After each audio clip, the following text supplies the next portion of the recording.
Looking at ancient Sparta, what could be considered the military superpower of ancient Greece, and perhaps the first totalitarian state in world history. We're going to see how Sparta configured its entire society to produce a military machine of unparalleled strength. But in doing so, it made a number of sacrifices. And what I would like for you to think about as we go through this slideshow is, were the sacrifices worth it?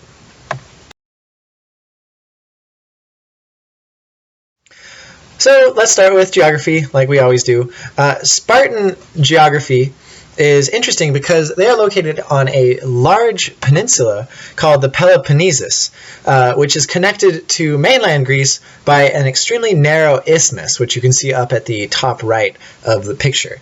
And so what this meant is that Sparta was more or less cut off from the rest of Greece, but it had a large patch of land on which it could develop a land-based empire, which was unique for Greece because most Greeks were right on the sea on tiny little islands or little mountainous valleys, and so they couldn't really develop themselves as a land power. But it was different for Sparta. They were able to conquer a large part of the Peloponnese and do all sorts of crazy stuff on it. Around 1000 BC, Sparta was founded by the Dorians, who are the same people who are celebrated in Homer's poetry, that sort of like warlike, almost Aryan-like people with spear throwing and chariot riding being two of their favorite things. From the years 800 to 600 BC, Sparta develops a unique culture with an extreme emphasis on military excellence. What this means is the welfare of the community is placed before the needs of the individual.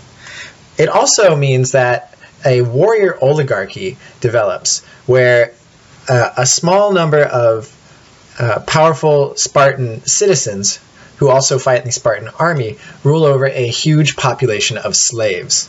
These are the two basic building blocks of Spartan society. Around 700 BC, the Spartans conquer and enslave a huge swath of territory, both in the region of Laconia and Messenia. And if you look down there at the bottom of the map, you'll see those two provinces. Sparta takes over both of these territories and more or less enslaves the people who live there. They call these people Helots or Helots. I don't know exactly how you say it. But what it means in Greek is those who are captured. So the Spartans conquer these territories, capture the people, and they force these people to work more or less as slaves for the city of Sparta. What this means is that the Spartans can live a life more or less free from labor because they allow the slaves to grow all the stuff they need. Then the Spartans are free to devote their lives to military training. And so Spartan citizens never have to work as farmers. They work simply as soldiers and rulers. And they use this strength that they develop through their years of training primarily to keep the slaves repressed. They're constantly worried about slave rebellions, and so the Spartan army has to be in tip-top shape, ready to put down a massive slave rebellion at any moment. If you notice down there at the bottom, the final bullet point, the Helots outnumber Spartans 3-1. So the Spartan army has to be ready to win a battle where the odds are 3 against 1. And they do it consistently for about 500 years. So the basic building block for Spartan society was this rigorous system of military education that all male Spartans were subject to. It would start with only healthy infants being allowed to live. Every child that was born would be inspected by an elder, and the elder would decide if the child was large and strong enough to be worthy of becoming a Spartan. And if it was not large and strong enough, it would be left out in the wilderness to die. I guess the idea was they were selecting for only the biggest and strongest. But this also meant that there were fewer babies being born and therefore fewer Spartans.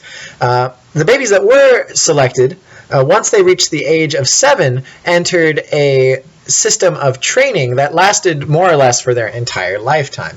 So at the age of 7, they were taken away from their home and forced to live in a barracks. After this point, the child would be subjected to daily gymnastics and exercises and also to military drills. So from the age of 7 onward, they're working out and getting really good at throwing spears and wielding shields and cutting stuff apart with swords. The children are given only very sparse amounts of clothing, and they believed that by forcing them to go through the winter with just a shirt and making them walk barefooted everywhere, that these children would become tougher and stronger and basically just less wimpy. The children were also underfed, and they believed that this would encourage the children to become stealthy and good at pilfering food. The children were actually encouraged to steal food, but if they were caught, they were subjected to terrible punishments. So the children were forced to be sneaky and self-sufficient. If you make it through this childhood training, and a lot of them didn't, you would pass on to the rank of peer at age 20. And this meant that you were allowed to get married, and you were basically treated as an adult, but you were still forced to live with a bunch of other guys in a barracks. Only if you made it to 30, and this would probably mean living through at least a couple wars, then you became a citizen.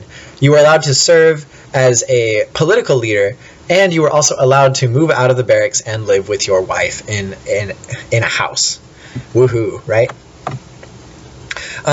And so the political form that Sparta adopted is an oligarchy, which, remember, means rule by a few. And so at the top of this oligarchy, there were 2 kings and a council of 28 elders. And these guys made big decisions and handled treaties and warfare and stuff like that. Below the council of elders was a citizen assembly. So every Spartan citizen was allowed to serve on this assembly, and these guys would get together and approve or decline the decisions made by the king and the council of elders. And they would also elect 5 ephors, who were officials that ran the day-to-day affairs of the government. And so if you accept that only citizens get to have a say, and you consider that Sparta ruled over a vast population of slaves and women and children, maybe there were a couple thousand Spartan citizens that decided the fates of everybody in this territory. So what's interesting about Sparta, and what allowed it to become a military superpower, is that it developed a society with a very interesting set of beliefs and values. And foremost among these beliefs and values was the prizing of military skill and courage above all else. And a Spartan poet wrote once that, "I would never mention in my works any man for his speed or his wrestling skill, not if he was huge and strong as a cyclops or could run as fast as the north wind, not even if he possessed every glory, not unless he had the strength of a warrior in full combat mode." Basically what he's saying here is, unless you know how to fight, nothing else you do is worthwhile. The only trait that Spartans really valued in their citizens was skill in battle. Another piece of evidence that shows just how much Spartans cared about warfare was a traditional saying that Spartan mothers would say to their husbands and their sons as they departed for war. They would say, "Come back with your shield or on it." Basically what this means is the mother is telling them either to win or to die trying. And this shows the preference for military skill and service to the city rather than concern for family life. For a Spartan, being a soldier came first, being a family man came second. Some other interesting Spartan values that developed. First, there was a significant degree of freedom for women in Spartan culture. The Spartans believed that strong women were needed to bear strong sons, and for this reason, they treated women more as equals than other Greeks did, or really any other society in the world at that point, except maybe for hunter-gatherer societies. One thing that's really interesting is that women were also allowed to exercise and train in gymnastics. And actually, one Spartan woman actually won the Olympics as a chariot racer, and was the only woman, or at least the first woman, to ever win in the Greek Olympics. Another thing that happened is because the men were so frequently gone off fighting wars, women were allowed to own property and often ran farms and shops and became pretty powerful as time went on. But another thing that happened is that Sparta was extremely conservative and isolated. They adhered rigidly to this Spartan code and this idea of Spartan education. And because they adhere to it so rigidly, they don't have the same kind of cultural development that you see elsewhere in Greece. Their political system remains unchanged for almost 500 years, which is kind of hard to imagine if you think that the political history of the United States is only 200 years long. They also have very little interest in outside ideas. While the arts and sciences are flourishing elsewhere in Greece, the Spartans cling to their ancient traditions and basically continue to live as if it was 800 BC. They prohibit foreign travel, so Spartans basically never leave home unless they're going off to kill somebody somewhere. And there's very little trade. The Spartans don't become sailors like most of the other Greeks, and there is a strong focus on self-sufficiency. And so now it's time to consider the end result of all of this. Was this particular way that the Spartans lived worth it? Well, on the one hand, they did enjoy great success. Their system worked. The primary goal was to create an unstoppable military machine. And by 500 BC, Sparta is recognized by most of the other Greek city-states as the most powerful political entity. And this is primarily because the Spartan phalanx is an unstoppable military force. Like some kind of tank, a wall of Spartan soldiers could crush almost anything that stood before it. Basically, if you fought the Spartans in a straight-up war on the land, you would lose. And so the Spartans did it. They succeeded in creating a strong army. But was it worth it? There were a lot of costs. First of all, there was a sacrifice of all individual rights. As a Spartan, you had basically no choice. You were either born as a slave and worked your whole life growing food to give away to your Spartan master, or you were forced to go through extremely rigorous training and then to serve as a soldier and basically live your entire life for the welfare of the Spartan state. Another interesting result of all this is the hard life that Spartans lived, and the constant warfare meant that the Spartan population remained very small. While other Greek city-states grew larger and larger, Sparta remained fairly small. And as time went on, even though they were the best warriors, there were so few Spartans that it was hard for them to compete with other city-states. They also lived in constant fear of a slave uprising. So even though the Spartans never had to work, they had to constantly train and constantly worry that the slaves that supported them would rise up against them and kill them.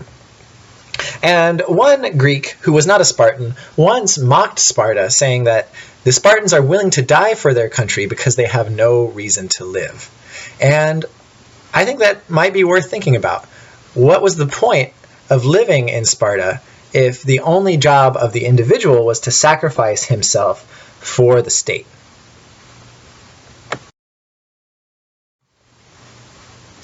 Anyway, that's all for today. Just a couple key terms: Sparta, Peloponness, and Helot. Helot, I don't know how you say it.